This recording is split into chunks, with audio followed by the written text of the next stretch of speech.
The Honorable Justices of the Supreme Court of the State of Iowa. Hear ye, hear ye. The Honorable Supreme Court of the State of Iowa is now in session. Thank you, everyone. Please be seated.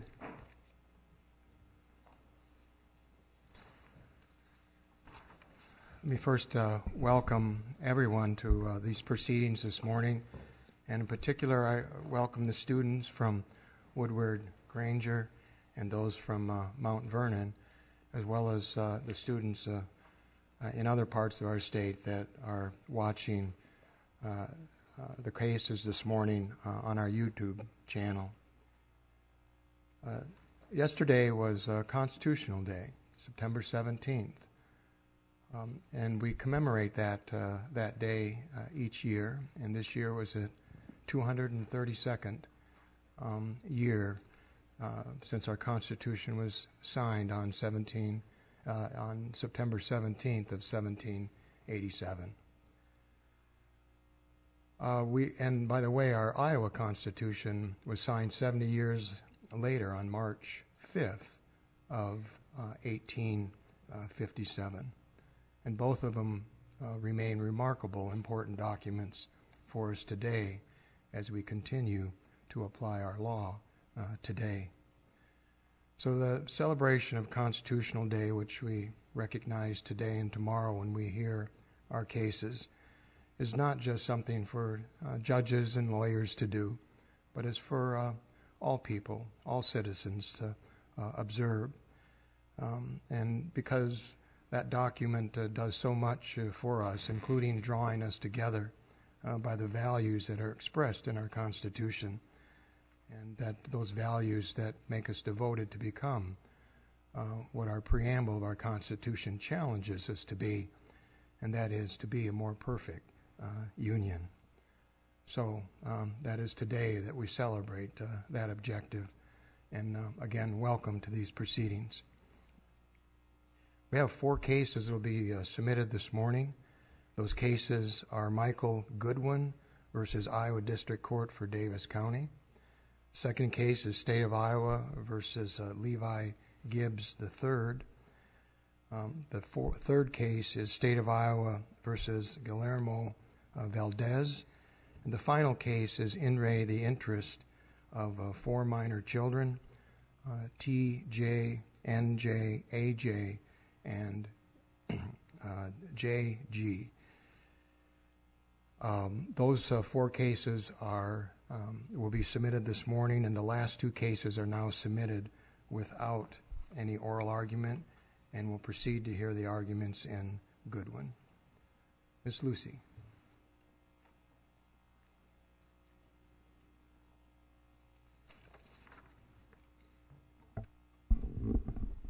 May it please the Court.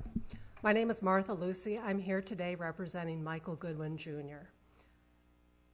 Article 1, Section 17 requires not only an individualized sentencing hearing, it also requires an individualized sentence. This case revolves around what does that actually mean? What is an individualized sentence? Is it only the sentencing hearing, which would be the procedure, or does it require to have a constitutional sentence that the court must conduct a hearing, and then after that hearing, recognize and then apply the Lyle factors to determine whether this juvenile is a uncommon one who should be subject to parole restrictions. In this case, there was a hearing, but the district court did not make any fact-finding. Absolutely no fact-finding, just listed the factors that he had considered, and then imposed 50-year sentence with 20. Let's talk about what he did, the reasons he did list, and he referred to reviewing the Roby factors, but he also mentioned the plea agreement. And here we have a case where the defendant was facing a first-degree murder charge for shooting his father to death. And he agreed with counsel, and there's no claim that his trial counsel was ineffective. He agreed to a 20-year mandatory minimum, which is well below the 35-year-old mandatory minimum an adult would face. And yet now he's challenging that. If we reverse, what impact will that have on the use of plea agreements and jointly recommended mandatory minimums? I think that you hit on like three things that I think are important. One, ineffective assistance of counsel can't be raised at this stage because it's not a direct appeal and it's not a PCR. So that's a separate issue. As far as the plea agreement goes, the court was not bound. And even if the court is bound by a plea agreement, it's the court's duty to impose a constitutional sentence. If the plea agreement doesn't result in a constitutional sentence for this juvenile, then the plea agreement needs to be rejected. The district court has discretion, but that discretion is limited by Lyle, Roby, Null as to this particular sentence. Well, let me ask you this. This is a curious case because of the plea bargain, I think. And here's why I think it's kind of curious. The record that was developed below was based on the question of whether a 20-year mandatory minimum should be imposed or a 35-year mandatory minimum. And that was the scope of the hearing, in part because of the nature of the plea bargain. It seems to me, number one, the record that was developed below is oriented toward that narrow choice. I mean, it frankly wasn't a full-blown Roby hearing, in part because of the plea bargain of the parties. So if we were to entertain the notion that this is an illegal sentence, does that mean that the plea bargain is invalid? I mean, let me put it to you this way. I don't think we can rely on the hearing that was developed because it was oriented to a separate issue. If the sentence is not proper because the court failed to do any fact-finding to support the uncommon result of a parole restriction, then the plea bargain is invalid. But that's something that really needs to be discussed and argued in the district court where this didn't happen. The state raises it for the first time in its brief, and I understand why, but the state didn't even resist the motion to correct a legal sentence in the district court. There hasn't been that determination of whether this is a proper plea agreement, whether the court can. We back up to the sort of procedural question. You earlier characterized this case as a direct appeal. No, in it's a not sense a direct appeal. that really isn't true, right? No. There was a hearing at which Roby was discussed by the parties and applied, and a sentence was imposed, and no appeal was taken. Now, yes. Now after the fact, there's a motion to correct illegal sentence, arguing that Roby was misapplied. Wasn't the time to make that argument on direct appeal? It would have been one of the times, and if I misspoke, it's not a direct appeal and it's not a PCR. It is a motion to correct a legal sentence. Could have it been raised on direct appeal? Yes. Could it be raised in PCR? Probably, but that's neither here nor there. What we have here is if the court has to do fact-finding, which, Your Honor, you've encouraged that in Seats and Sweet, that there needs to be that fact-finding to have a constitutional sentence and for you to be able to review it. I assert and submit to you today that that fact-finding has to be an integral part of a juvenile sentencing, not just the procedure, because we know that the Constitution requires the substantive holding is that it's uncommon. The procedure is to help apply that ultimate decision. If you're correct in your assumptions, can a prosecutor ever enter into a plea agreement with a juvenile knowing that the court's going to do its own independent hearing and may just say no? I think you're asking two different questions.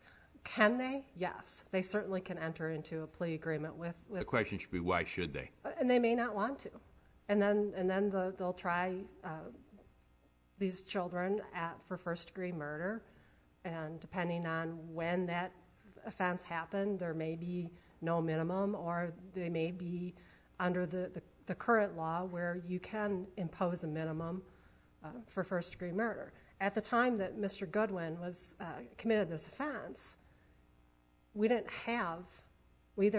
life without parole. That was it. There wasn't any other options. Now there was in the Class B the options of waiving the minimum or a part of it or suspending.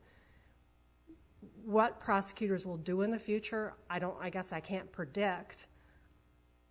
But if you don't have a Rule 10 now, I'm still old, I want to call it a Rule 9, where the court is bound by the plea agreement,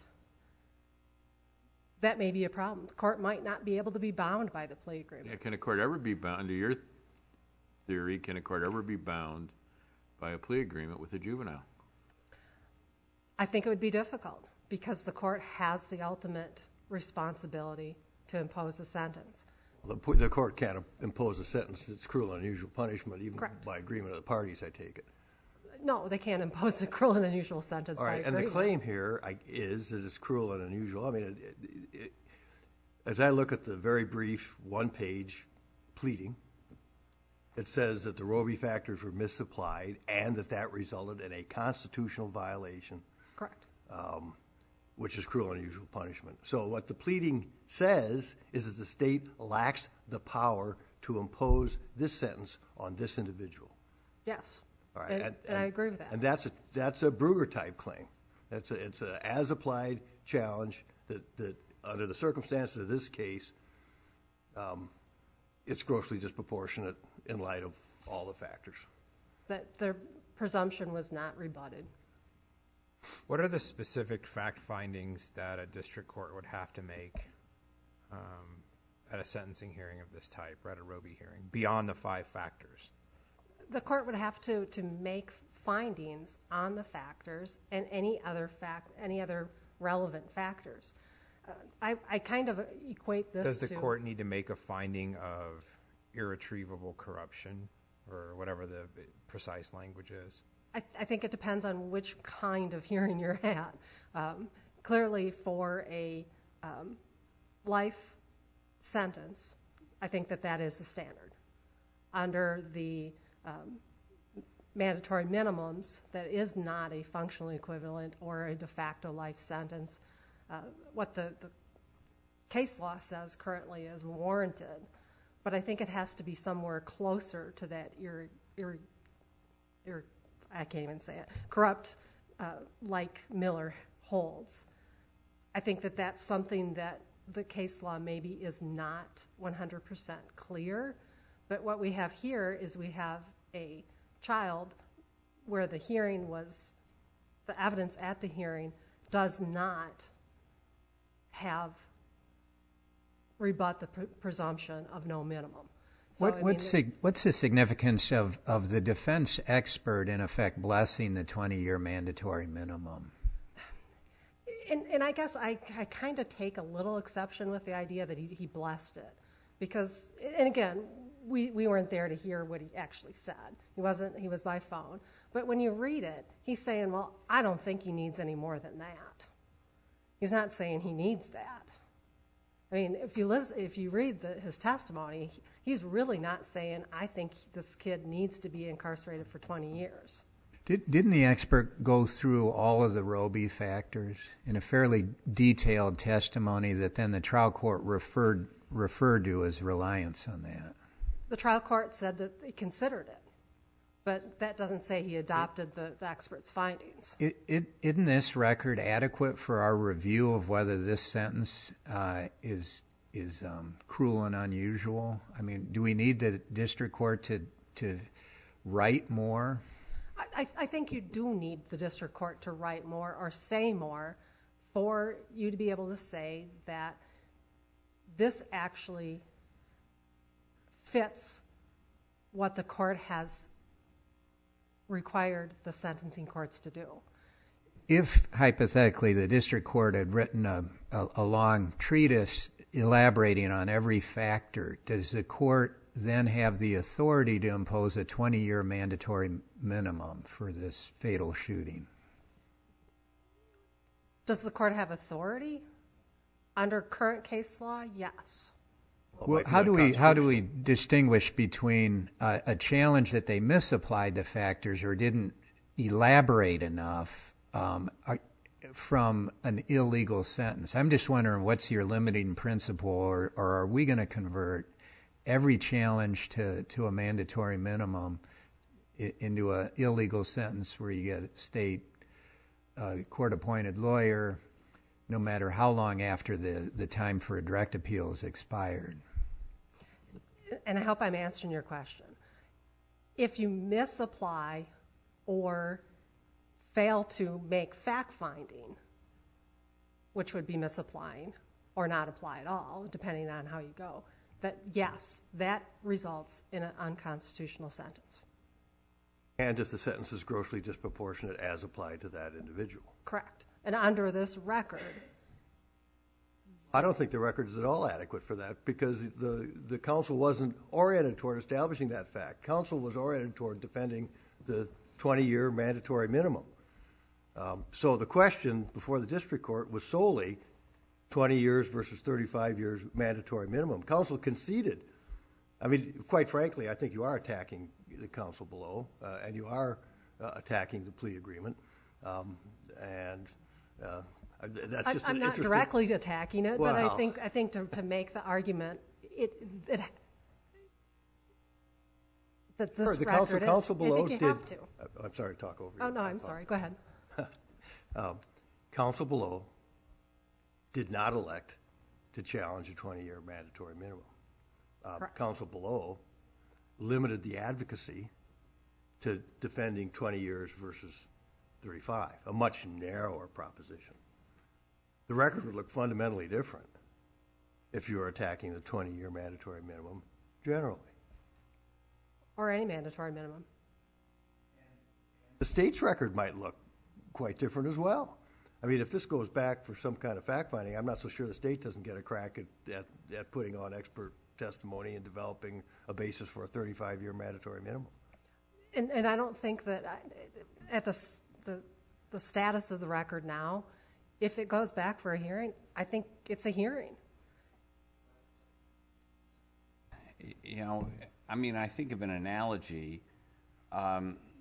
When a judge in a non-Roby, non-Miller situation sentences the defendant and gives no reasons for doing so, that would be something you could challenge on direct appeal, but it would not be an illegal sentence, would it? It would not. And I see my time is up. May I respond? It would not be an illegal sentence because we're not talking about whether it is a constitutional sentence. In a normal, basic run-of-the-mill sentence, if it's not challenged on direct appeal, it's going to have to be raised in a PCR. You're not going to be able to get to it. But this isn't a normal run-of-the-mill average sentence. It is a questionable. I mean, I would assert that it's an unconstitutional sentence. I see my time is up. Thank you. Ms. Lucey, thank you as well. Mr. Sloven. Thank you, Mr. Chief Justice. May it please the court. Counsel, good morning. In my view, it is a substantive illegality, a violation of Article 1, Section 17, if there is no individualized sentencing hearing or a sentencing hearing for a juvenile offender where the court does not realize it has discretion or exercise discretion. Or where it's grossly disproportionate. As you rightly said in your brief, and you say Goodwin can still raise the substantive illegality if he makes a gross disproportionate Sure, I think that's a different, I mean, it still falls under cruel and unusual punishment. Sure It's a different does. kind of challenge. Well, except if you look at the pleading, he says the Roby factors were misapplied. Now, this is a pro se pleading. He says the Roby factors were misapplied, and it led to a cruel imposition of a punishment that's cruel and unusual.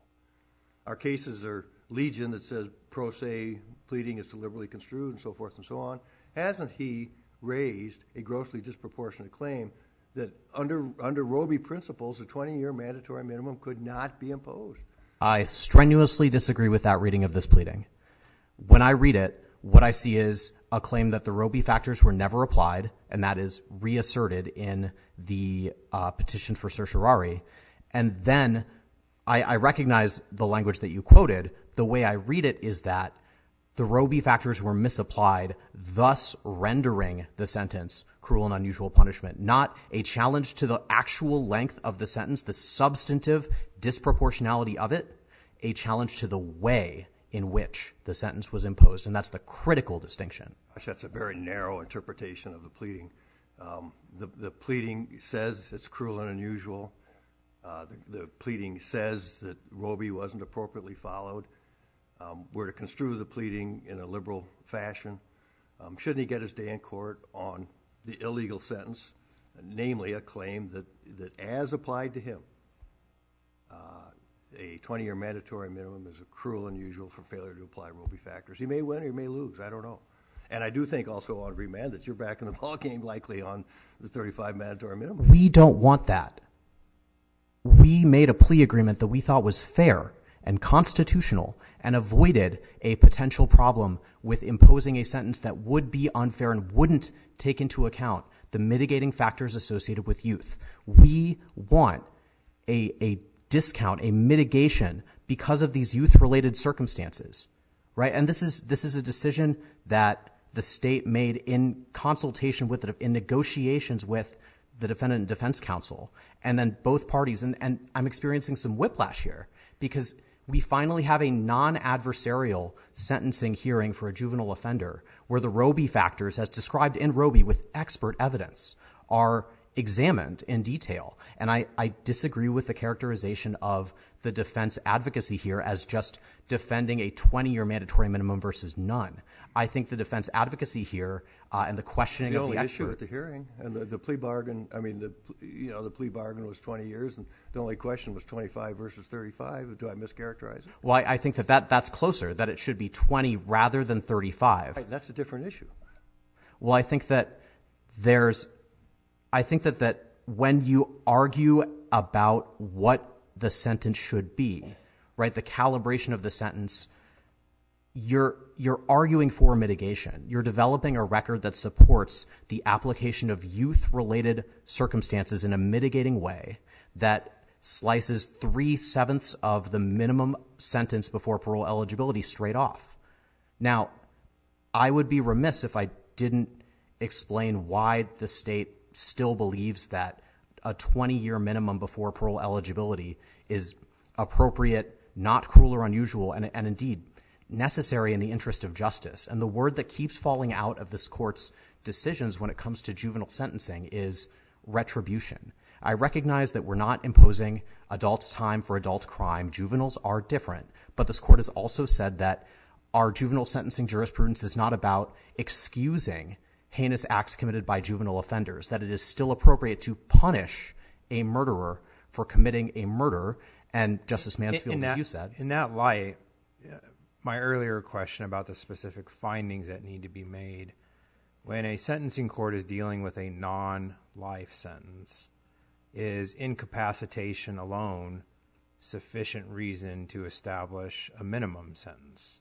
That is a legitimate penological interest of the state when you're dealing with non-life determinations.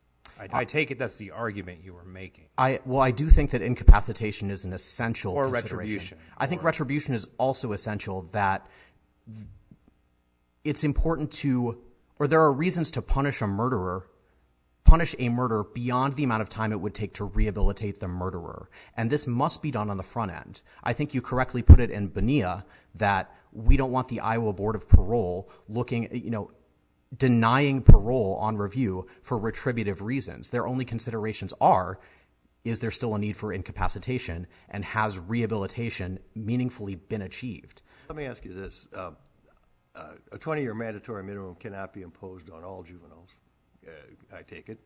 I would agree with that. Sure. I mean, Roby says you get a fact-finding hearing on Roby factors. So there's a fraction of cases where a mandatory minimum of 20 years with respect to a juvenile cannot be constitutionally imposed. Right? I would even go further and say if the judge starts from a presumption or a baseline that it should be 20 years for any juvenile who commits a murder, that's incorrect also, because that's not an individualized exercise of sentencing discretion. Okay, so that's the takeaway from Zarate. We're in 100% agreement so far. And now the question is he raising that claim in this bare bones page-and-a-half petition? And what you're suggesting is, well, he didn't use the words gross proportionality, which he didn't. And so you want him to refile the same piece of paper and say, oh, gross disproportionality, and then you'd have his hearing? Does that make any sense? I mean, well, the court acts on the filing that it receives. I think that it's equally, I mean, either way, whether it's ordering the court to appoint counsel and go on the pleading he already filed, or issuing an opinion either in the majority or in a separate opinion that says if he had filed this, then he would be appointed counsel to proceed on a gross disproportionality claim. Either way, it's fine. The difference with my advocacy is I don't look at what the district court did in ruling on this pleading as incorrect. And the reason I don't is because I see this as raising a procedural infirmity in the sentencing hearing that had already occurred. And now I want to make sure that I lay out where I think the line is. I think you allege a substantive illegality if you say there was a sentencing hearing that imposed a minimum on a juvenile offender where there was no exercise of individualized sentencing discretion. I also think that you could probably state this challenge if the court had just said, I considered the Roby factors, but there was no evidence of discussion of the Roby factors. If the baseline's 20 years, though, is there a individualized sentencing hearing other than whether it's 20 or 35? If the court starts with the baseline of 20. And you know, your example before, if he says every defendant should get 20, it's no good. But here, I think the starting point was this defendant should get 20 because that's what the plea agreement was. And how does that differ from the other situation? I think the plea agreement is very important. I won't deny that. And I don't think it's a coincidence that the court ended up at the spot where the parties agreed. But I think that's going to be inherent when you have a truly non-adversarial sentencing hearing with a joint recommendation that the defendant, I mean, we can't discount the importance of the defense advocacy saying this is a fair sentence on which we have reached agreement with the state. And that converts it, in my mind, to is there expert evidence to support the idea that this is a constitutional sentence, not that the Constitution doesn't require no minimum, that justice doesn't require a full 35-year minimum, that this is a constitutionally permissible sentence, and that and I think that if you want to position this as a challenge to the competency of defense counsel, right? And Ms. Lucey's entirely correct. Ineffective assistance of counsel in that flavor of it isn't a proper topic for a motion to correct an illegal sentence, maybe on PCR, but it challenges procedures leading up to the imposition of the sentence. And under our Tyndall and Jefferson, not a proper topic for this kind of motion that evades all time limitations that can be raised at any point throughout the litigation, right? When we have a challenge to the procedure used, including the decisions, the strategic calculations, and the tactical decisions and the effectiveness of defense counsel's representation. So what will happen to if we reverse here, will that discourage or encourage use of plea agreements with joint recommendations for juvenile offenders? I think discourage, clearly. I think you're correct in your questioning directed at Ms. Lucey to hit on the idea that the state, I mean, we were encouraged to pursue non-adversarial sentencing proceedings. That's what we did here. We exercised and you're right, Mr. Chief Justice, when you say the Constitution is not just for judges, it's for everybody to interpret and apply, and it binds all of us. And I think that this is a situation where the state looked at the prohibition against cruel and unusual punishment and engaged in some serious self-reflection as to what that would mean it could pursue. The parties can agree to an illegal sentence? I don't think that's true. But I would say that the parties' agreement about the factors that matter in this offense, about the level of culpability, about the level of punishment warranted, I think that matters in determining. It may well matter in a fact-finding hearing on whether or not this is grossly disproportional or not. But it doesn't preclude the attack, I don't think. I don't think it precludes the attack. If it's raised that way, I think it does preclude. I mean, once the jurisdictional window for the direct appeal is expired and outside of the context of PCR, when, by the way, that limitation on appeal was explained and there was no direct appeal filed. But outside of that, that wipes away the possibility of using a challenge to the procedure by which the sentence was imposed as, to attack the sentence down the road. Now, I want to be clear that I look at this record, and in light of our cases about what is enough to facilitate review of whether the sentencing court abused its discretion, I don't think that the district court was obligated to verbatim repeat the expert's testimony on each of the Roby factors. That's a question I have for you. It's a practical question. I'm looking at what the court did say. It looked at Mr. Goodwin. I've selected this particular sentence for you after considering your age, specifically your age at the time the crime was committed, the nature of the offense, the plea agreement reached by the attorneys. That is in the middle of everything, the contents of the PSI and specifically the recommendations. And then I've also considered the witnesses, and there's quite a bit of talk about that. If you could rewrite this story, what do you think the state or the court should have done? Because this, to me, Ms. Lucey made, and during her argument, she said that the court said he considered it, but then did not adopt its findings. I'm reading that what I just read to you a little differently. What do you wish the state had, or the state had done differently to make it clearer, in your opinion? Because you're arguing today that the court did consider those things. What do you think the state should have done for future cases?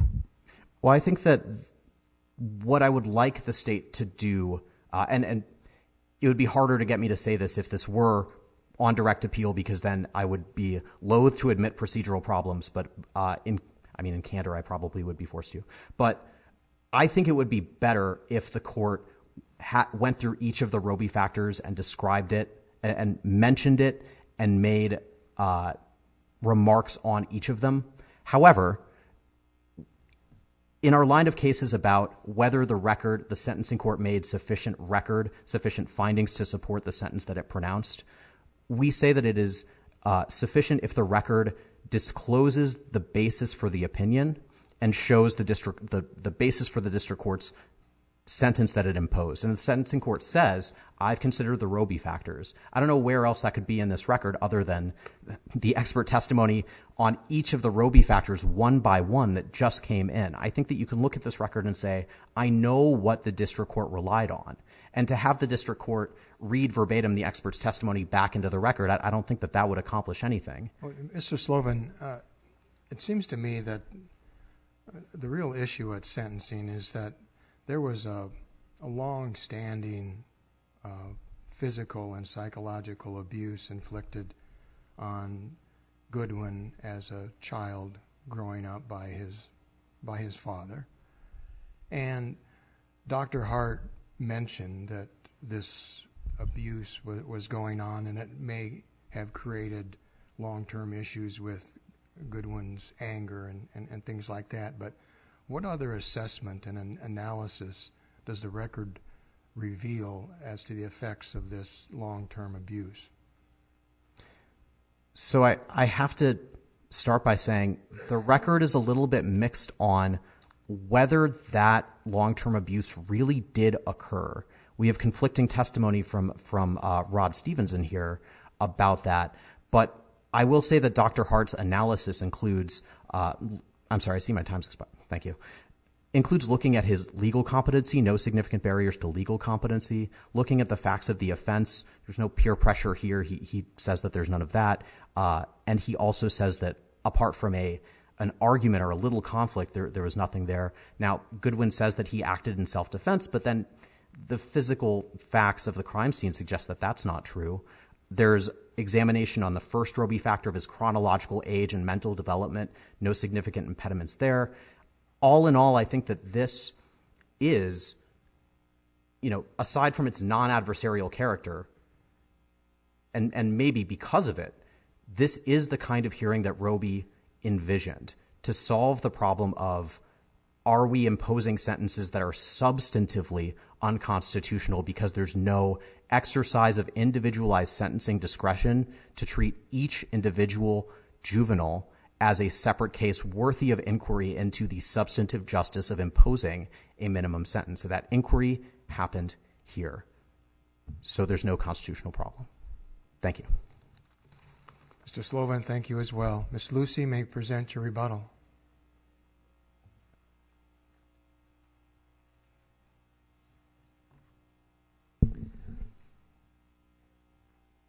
The parties have probably a pretty distinct differences of what an individualized sentence is. Is it the procedure alone, or is it the ultimate sentence? The procedure helps form the ultimate sentence.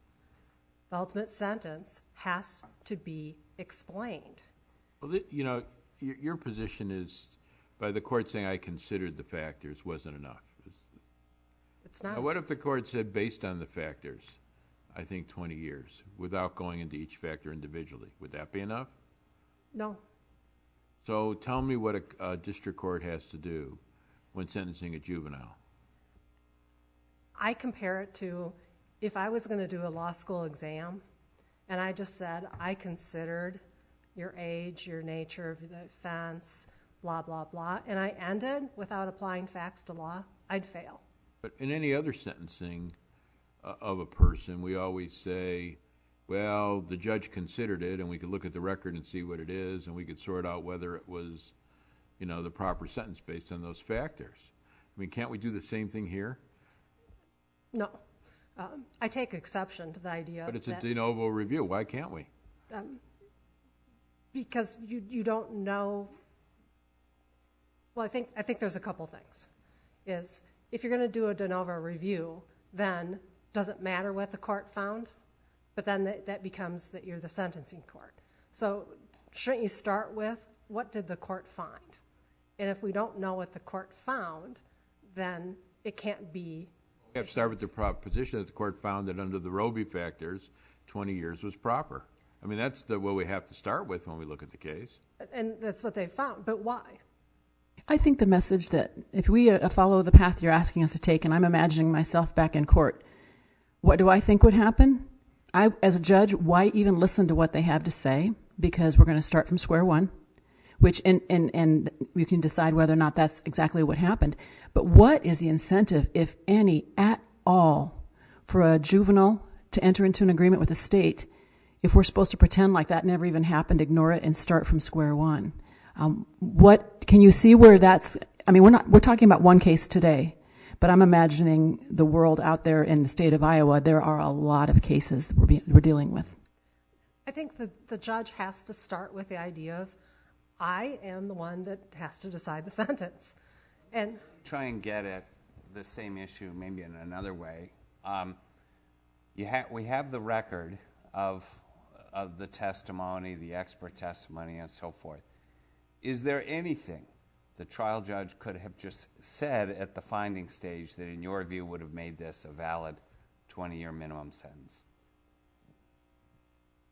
based upon the evidence that the judge heard, I don't believe that evidence was sufficient to rebut the presumption of no minimum. Even with the defendant's own expert going along with that agreement, more or less? And I think that's the problem, is he went along with it more or less. It was his witness, right? Sure. The issue was whether 20 years or 35 years Right. was going to be. And so, the problem is that when you look at what Dr. Hart said, he's saying, well, for protection of society, we don't need any longer. He doesn't say we need that long either. I mean, it seems clear. Let me ask you this question. Mr. Sloven says, well, the complaint is inadequate. It can be fixed easily.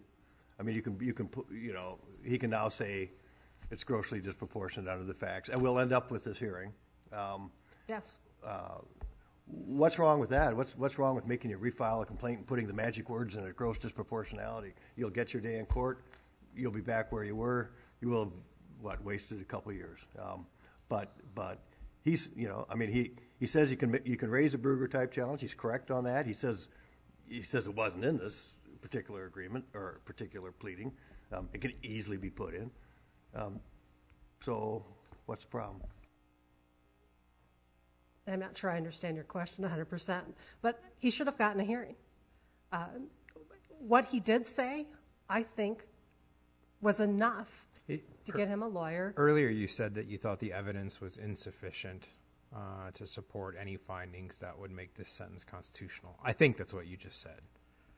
So what authority would the district court have to require or solicit additional expert testimony during the course of the sentencing hearing?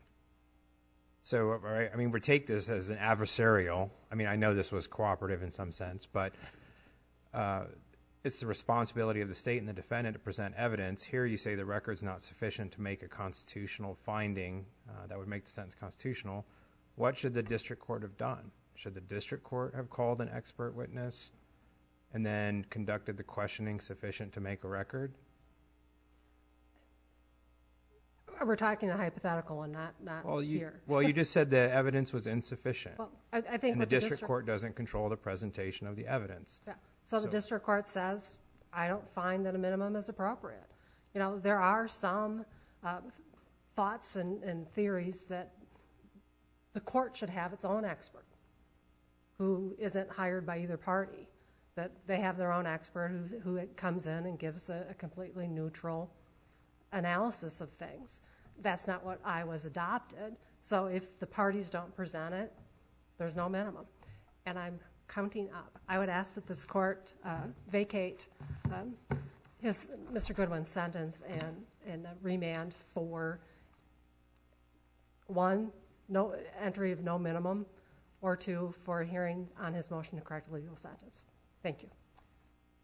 Ms. Lucey, thank you as well. Mr. Sloven, thank you again. The case of a Goodwin versus Iowa District Court is now then submitted, and we'll sit on the bench in a brief recess while the students leave the courtroom to tour the building. Thank you again for being here.